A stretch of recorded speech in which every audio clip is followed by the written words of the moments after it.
आज हम लोग देखते हैं इलेक्ट्रोकेमिस्ट्री में इलेक्ट्रोकेमिकल सेल एंड गिव्स एनर्जी के बारे में, उसके बीच क्या रिलेशन है। तो जो इलेक्ट्रोकेमिकल सेल है उसमें हम इलेक्ट्रिकल वर्क देखते हैं। इलेक्ट्रिकल वर्क पर second that is equal to, अब वो क्या होता है, वो किसके बराबर होगा, वो बराबर होगा electrode potential into charge. Certain electrode potential का चार्ज एक लिमिट समय तक फ्लो होता है, वो इक्वल होगा जो इलेक्ट्रिकल वर्क होगा वो पर सेकेंड के बराबर होगा। अब क्या होता है कि जैसे जैसे देखिए इलेक्ट्रोकेमिकल सेल जो होगा उस इलेक्ट्रोकेमिकल सेल में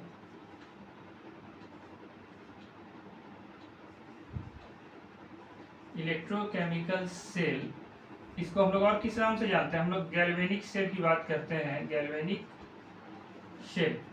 अब इस गैल्वेनिक सेल में जब बात करते हैं तो इसमें क्या होता है कि रिएक्शन रिवर्स भी होता है, ठीक है। तो एक तो फॉरवर्ड डायरेक्शन होगा, आगे की ओर होगा, और दूसरा जो है रिएक्शन रिवर्स होगा। जैसे टाइम पास होता है तो रिवर्स रिएक्शन भी इसमें क्या होता है, रिवर्स रिएक्शन क्या होता है, तो रिवर्स होता है। तो जब रिएक्शन रिवर्स होगा तो क्या होगा, गिब्स एनर्जी जो है वो डिक्रीज करेगा। ये जब रिवर्स होगा तो यहाँ पर क्या है कि रिवर्स जब भी होगा तो रिवर्सेबल वर्क, जब ये देखिए हम लोग क्या निकाले हैं, इलेक्ट्रिकल वर्क निकाले हैं, work electrode potential into charge. तो जब रिवर्स होगा तो रिवर्स वर्क जो होगा, रिवर्स वर्क जो होगा वो इक्वल होगा, that will be equal to decrease in Gibbs energy, ठीक है। तो जो गिब्स एनर्जी डिक्रीज करेगा उसके बराबर होगा। एंड हम लोग अगर मान लेते हैं कि ईएमएफ, हम लोग अगर सेल का अगर let EMF of the cell is equal to, हम लोग ई मान लेते हैं, और हम लोग अमाउंट ऑफ चार्ज पास अगर मान लेते हैं, amount of charge past that is an Faraday का चार्ज जो है वो पास होता है, तो क्या होगा, ठीक है। Then Gibbs energy delta R G will equal to minus N F, क्योंकि देखिए रिवर्सेबल रिएक्शन है इसलिए माइनस एन एफ और इंटू ई सेल, ठीक है। क्योंकि ए ऑफ द सेल आपका क्या है, ई है, और अमाउंट ऑफ चार्ज पास एन एफ है, तो वो delta G R is equal to होगा minus N F E cell होगा। अब सपोज दैट, देखिए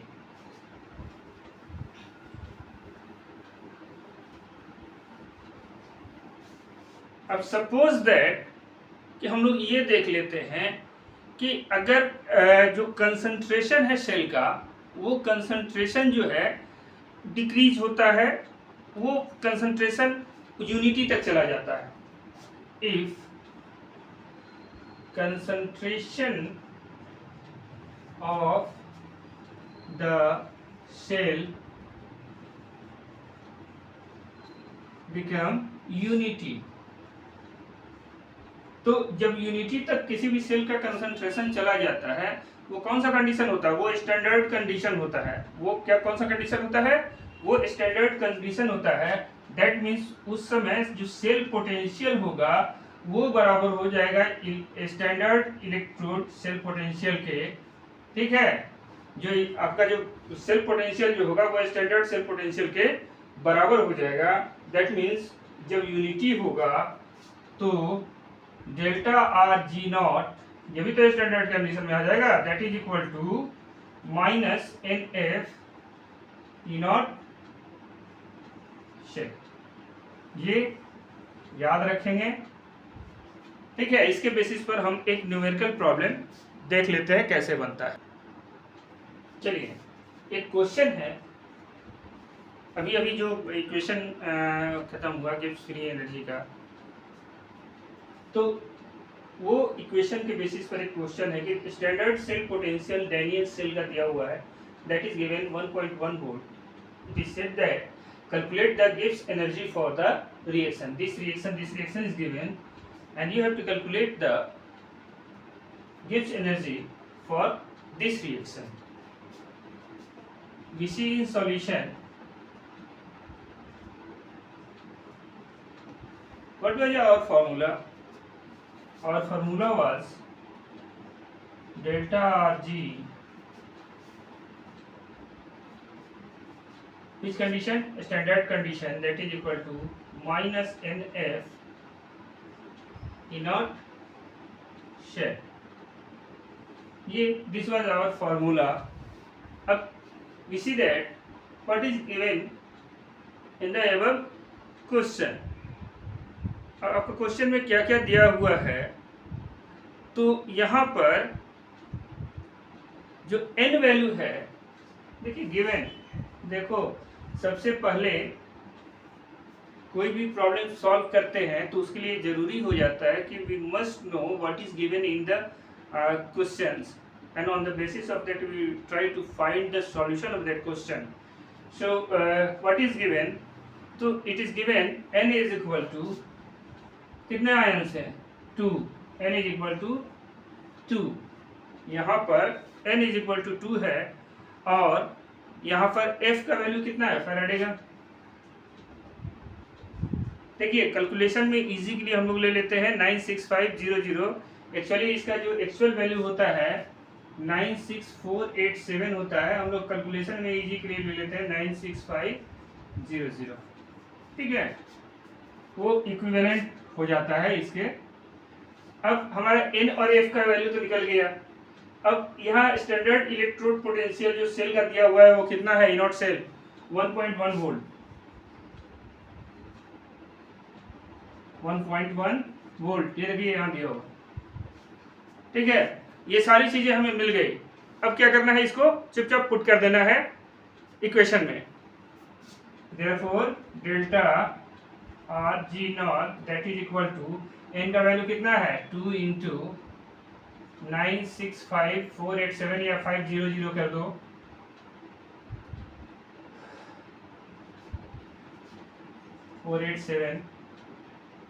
इंटू, या चलो 00 कर देते हैं, बहुत लेंदी हो जाएगा नहीं तो, इंटू 1.1।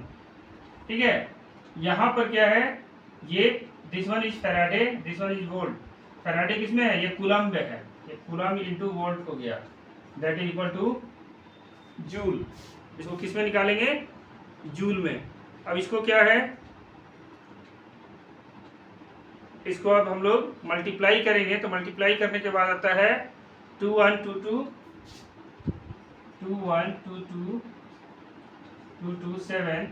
के अप्रोक्स, और कितना आ जाएगा जी? चलो मल्टीप्लाई कर ही लेते हैं, चलो देखते हैं मल्टीप्लाई करके।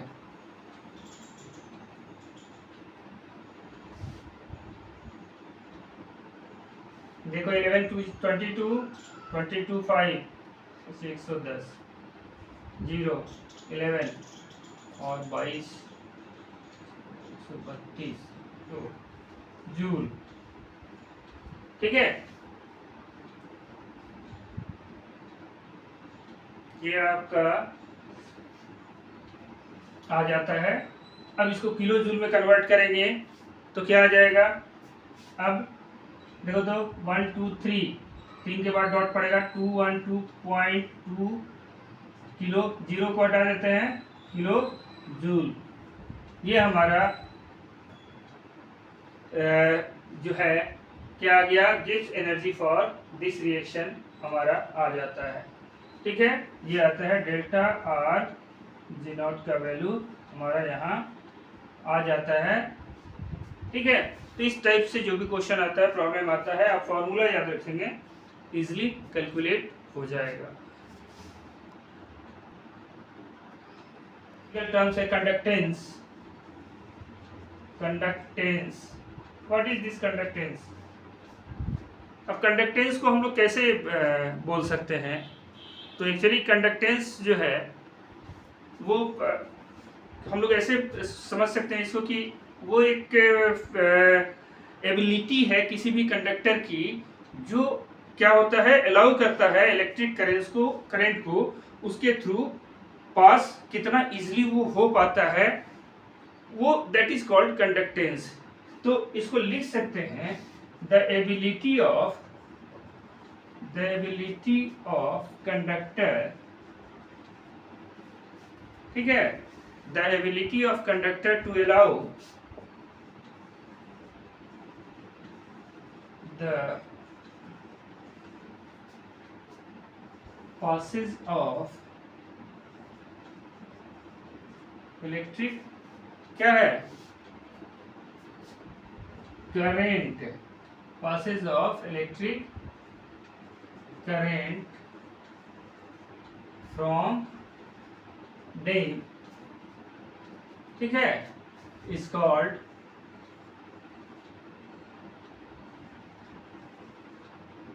Conductance of that conductor. और ये जो होता है this is reciprocal of, this is reciprocal of resistance. Resistance means क्या है कि वो एक हिंड्रेंस आता है, जब से इलेक्ट्रिक करंट अगर इससे होकर फ्लो हो रहा है तो जहाँ बीच में क्या होगा, किसी कारण से जो हिंड्रेंस आता है दैट इज कॉल्ड रेजिस्टेंस। और ये जो रेजिस्टेंस जो है वो कंडक्टेंस का जस्ट अपोजिट है। तो हम लोग कंडक्टेंस को अगर C से मान लें, conductance C, capital C, that is equal to 1/R।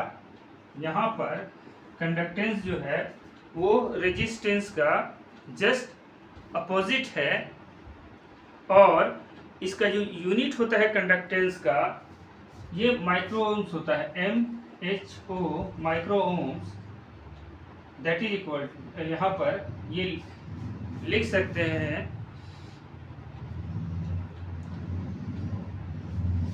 और इसको सीमेंस में भी एक्सप्रेस किया जाता है, सीमेंस, ठीक है। तो इसका सीमेंस में भी इसको एक्सप्रेस किया जाता है, सीमेंस, ठीक है। तो यहाँ पर ये देखते हैं, इसकी स्पेलिंग थोड़ी सी अलग है, SIE, ठीक है, सीमेंस। तो इससे हम लोग एक्सप्रेस करते हैं और इसका लिखते हैं दैट इज रेजिस्टेंस का क्या होता है, आपका रेजिस्टेंस का यूनिट ओम होता है। देखिए आप यहाँ पर देखते हैं रेजिस्टेंस, इसका यूनिट क्या हो गया, इसको बोलते हैं ओम, ठीक है। तो कंडक्टेंस का यूनिट होगा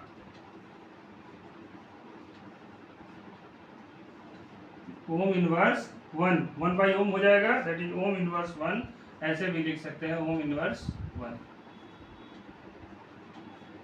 ठीक है। अब रेजिस्टेंस के लिए जब बात करते हैं किसी भी मेटालिक कंडक्टर की, तो वो रेजिस्टेंस जो होता है, अब बात करते हैं रेजिस्टेंस की,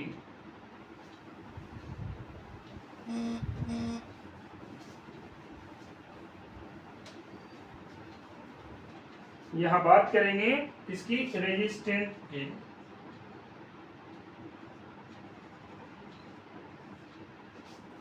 रेजिस्टेंस, तो रेजिस्टेंस R क्या होता है, resistance R is directly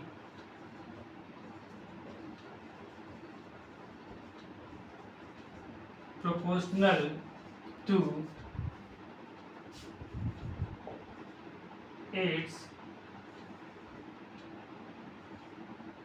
path length, ठीक है।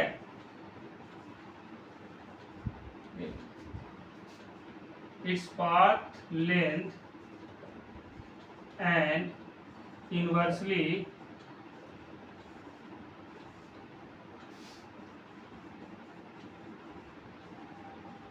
proportional to its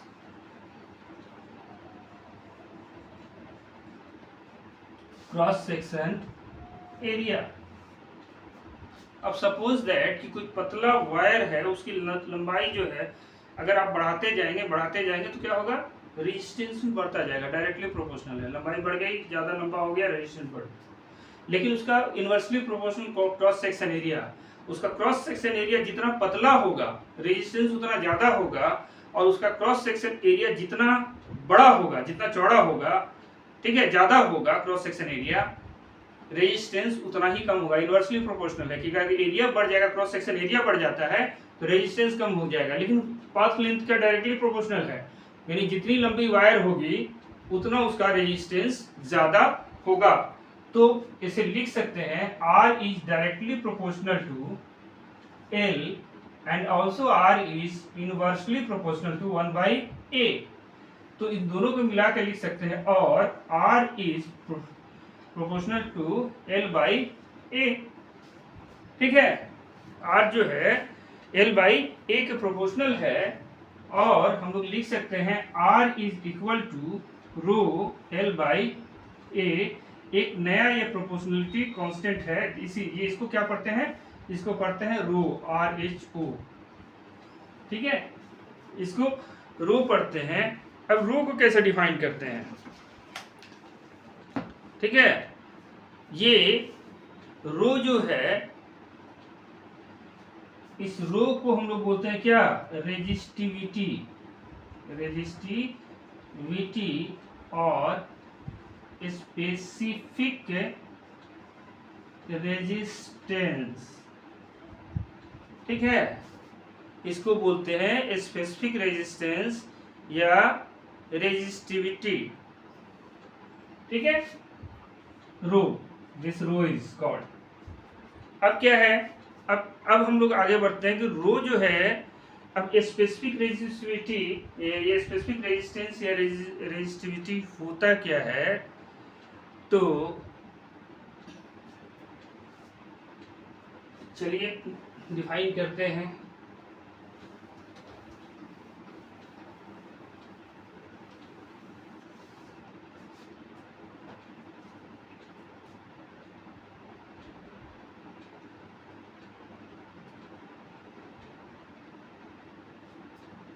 देखिए, मान लीजिए कोई कंडक्टर है जो दोनों 1 सेंटीमीटर अपार्ट रखा गया है, इसका जो है 1 सेंटीमीटर दूर रखा गया है। ठीक है, जिसका क्रॉस सेक्शन एरिया जो है, the resistivity offered by a conductor.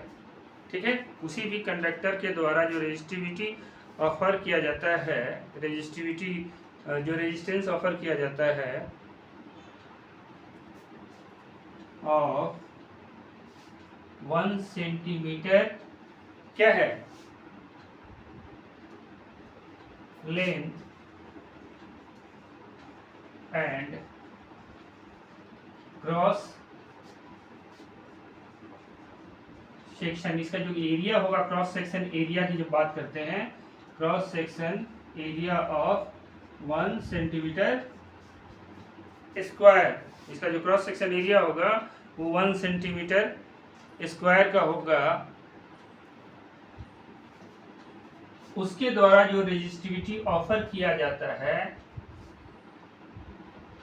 Is called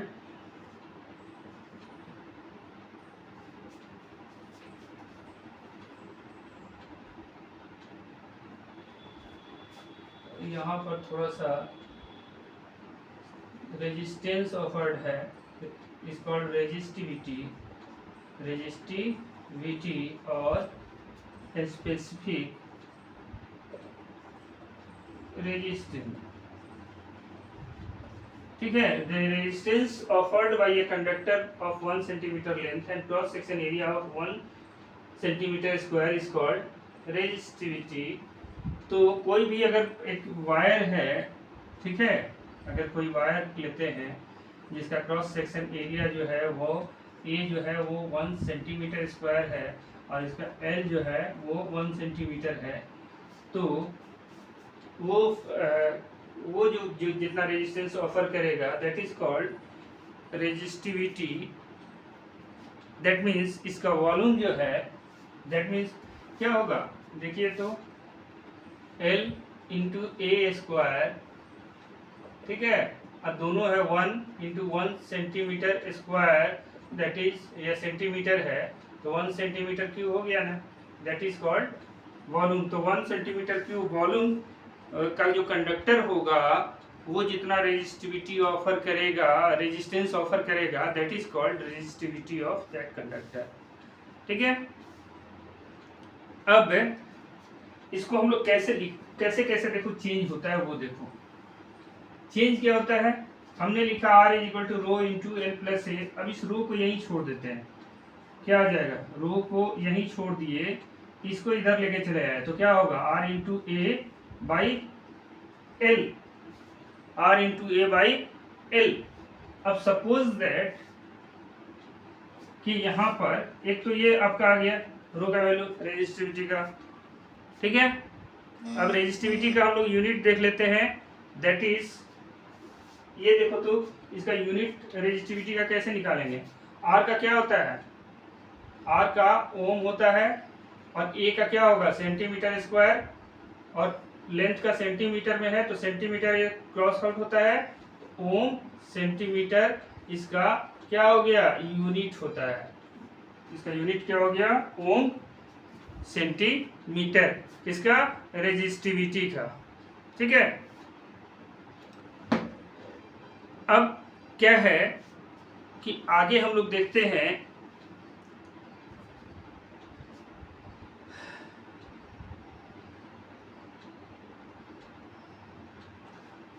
अब जब हम लोग कंडक्टर मिला था तो कंडक्टेंस हुआ, अब कंडक्टेंस हुआ तो क्या हो गया, उसका भी तो कुछ निकलना चाहिए।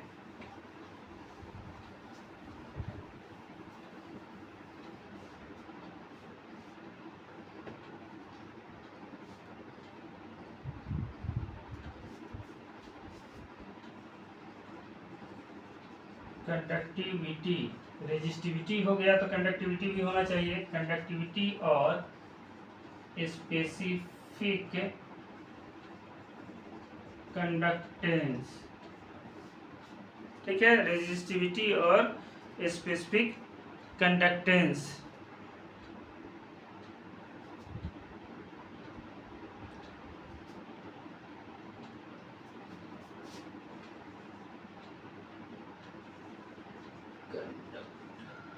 Conductance of a conductor of length 1 centimeter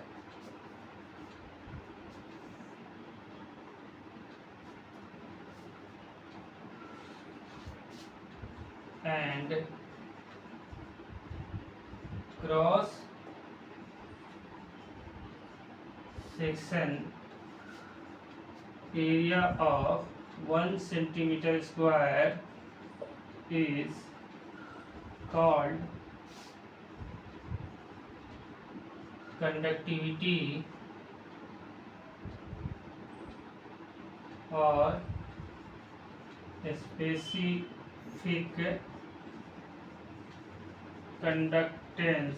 देखो अब क्या है कि 1 सेंटीमीटर जो क्रॉस सेक्शन एरिया है वो 1 centimetre cross section area and 1 centimetre length का जो कंडक्टर होगा उसके थ्रू जो कंडक्टिविटी जो कंडक्टेंस शो करेगा that is called specific conductance और कंडक्टिविटी। अब कंडक्टिविटी को हम लोग क्या देखें इसमें, दैट मीन्स इसको हम लोग डिनोट करते हैं, it is denoted by, it is denoted by small k, this is called kappa, k Greek word है kappa, this is called kappa। अब यहाँ पर क्या है कि कप्पा इज इक्वल, अब यहाँ पर C इंटू एल बाई ए ये है, और हमने C इज इक्वल टू क्या निकाला था, 1/r। Conductance is equal to, इसके पहले वाले सेक्शन में आप देखेंगे, that is equal to 1/r into L by A. ठीक है, तो ये हमने निकाला था। तो 1/r यानी पर ohms, L by A that is equal to, इसका जो यूनिट होगा दैट इज ओम इनवर्स, और देखो लेंथ है और एरिया है तो 1 सेंटीमीटर क्रॉस कम हो जाएगा, यहाँ क्या बचेगा, सेंटीमीटर इनवर्स।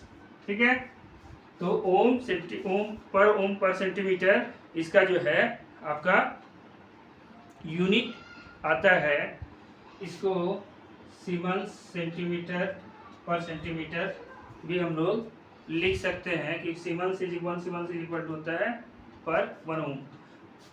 ठीक है, ओम इनवर्स 1। अब यहाँ पर हम लोग देखते हैं कि सेल कांस्टेंट अगर फाइंड आउट करने की बात करते हैं किसी भी सेल का,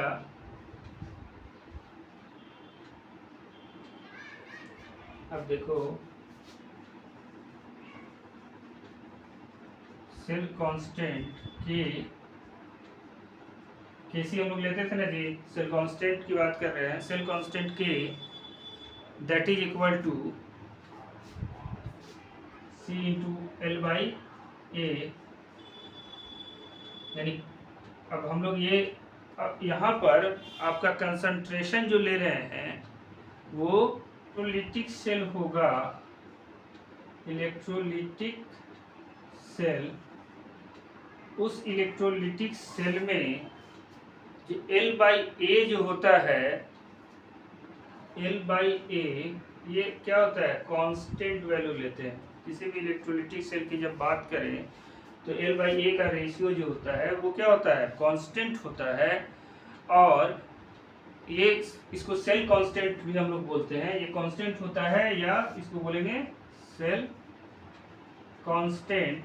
और जब ये सेल कांस्टेंट इसको डिनोट करते हैं K is equal to L by A. ठीक है, K is equal to L by A. तो हम लोग को जो आया था आपका एक इक्वेशन आया था, ये कप्पा इज इक्वल टू, ये दिस इज कॉल्ड कप्पा और दिस इज कॉल्ड के। अब यहाँ पर C into L by A, तो इसकी जगह हम लोग लिख सकते हैं के कप्पा इज इक्वल टू, यहाँ क्या है, kappa is equal to C into L by A is equal to K था, तो हम लोग के इसको लिख सकते हैं। दिस इज कॉल्ड कप्पा और this is called cell constant, cell constant K. ठीक है, तो ये आता है।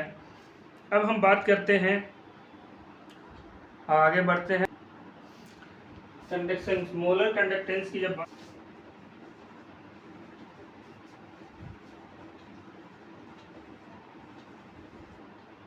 The conductance due to all the conductance due to all the ions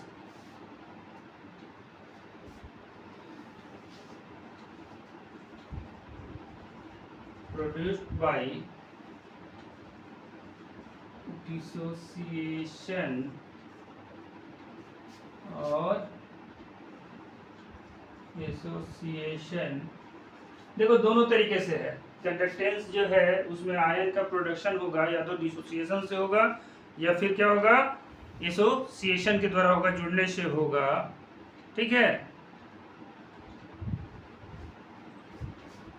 और 1 ग्राम मोल ऑफ द, किसका, इलेक्ट्रोलाइट का, electrolyte is called molar conductance, ठीक है।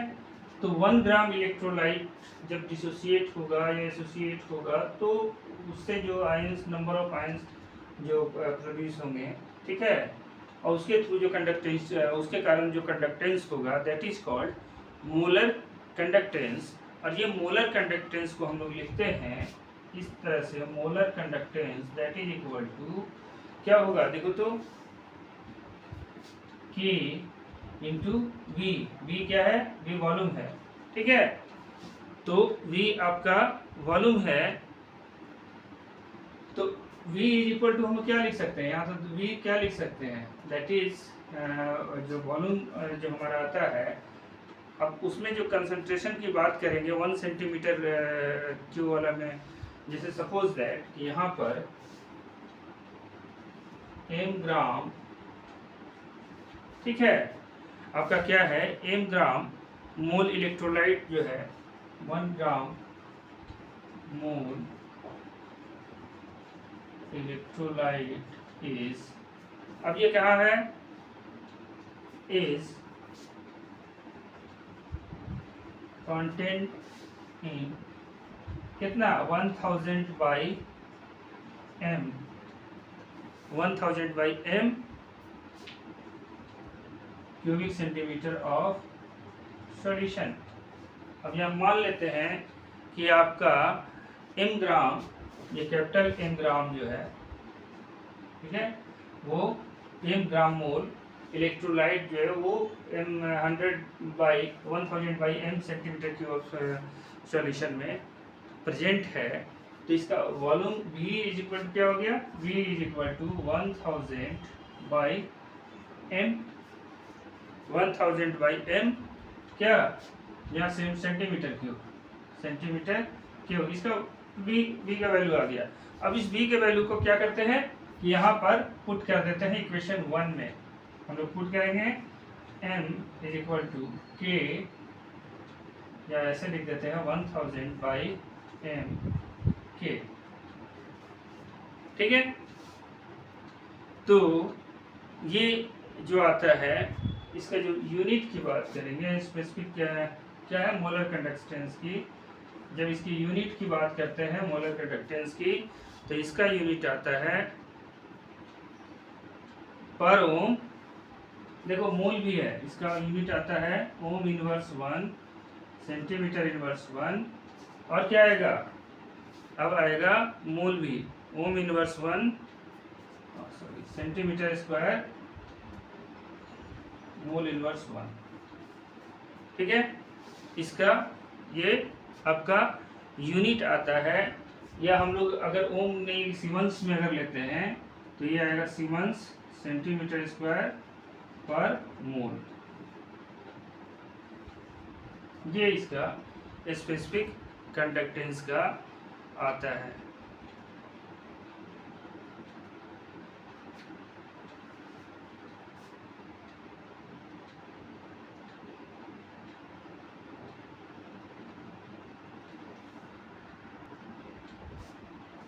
ये हमारा मोलर कंडक्टिविटी अभी हमने देखा था, लेकिन इसी के सिमिलर होता है इक्विवेलेंट कंडक्टिविटी। यहाँ इक्विवेलेंट कंडक्टिविटी, इसको क्या पढ़ते हैं, इक्विवेलेंट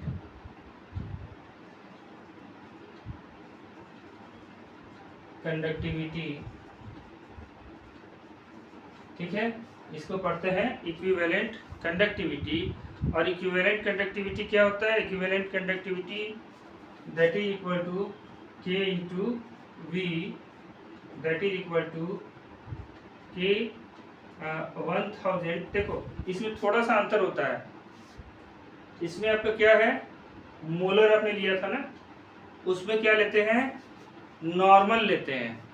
यहाँ इक्विवेलेंट कंडक्टिविटी में V is equal to 1000 by N हो जाता है, वहाँ M हो जाता था, तो यहाँ पर ये होगा that is equal to 1000 K by N, जहाँ वेयर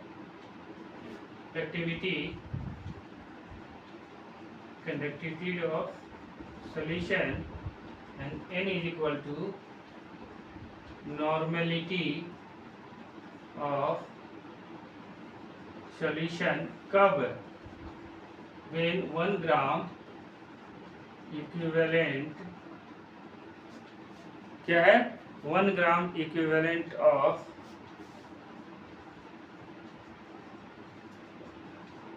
electrolytes